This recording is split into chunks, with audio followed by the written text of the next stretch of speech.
Welcome po sa aking YouTube channel. Sa mga hindi pa po nagsusubscribe, please click the subscribe button po at huwag kalimutang i-click ang notification bell para ma-update po tayo sa mga new upload videos. Ayan, today po ay magsisinigang po tayo, sinigang na bangus. At ang ating mga sangkap, syempre, andyan po ang ating bangus, ang ating kamatis, sibuyas, luya. Dahil wala po tayo mga dahon-dahon, ayan po, talong po ang aking gagamitin. Nandyan din po ang ating original, ayan, sa sampalok mix. At dyan po ang ating asin. Yan lamang po ang ating pinasimple at pinasarap na sinigang na bangus po. Ayan po, pinapakuluan lang po natin. Ayan, kumukulo na po. Ilalagay ko na po ang ating kamatis, ang ating luya at ang ating sibuyas.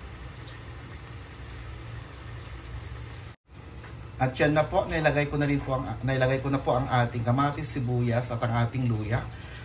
Pag kumulo na po yan, ilalagay ko na rin po ang ating bangus.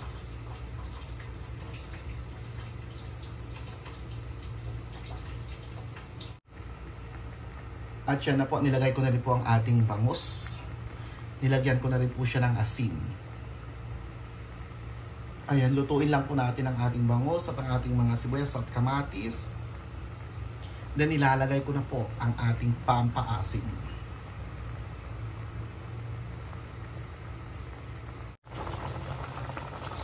At yan na po, natemplahan ko na po siya. Nalagyan ko na rin po siya ng pampaasim.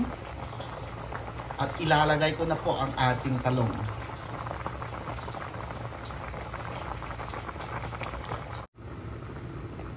At ito na po ang ating finished product. Ang pinasimple at pinabilis po na pagluto po ng sinigang po na bangus. Ayan. Dahil wala po tayong mga gulay-gulay at inilagay ko po ay talong. Ayan. Pwede na po tayong kumain.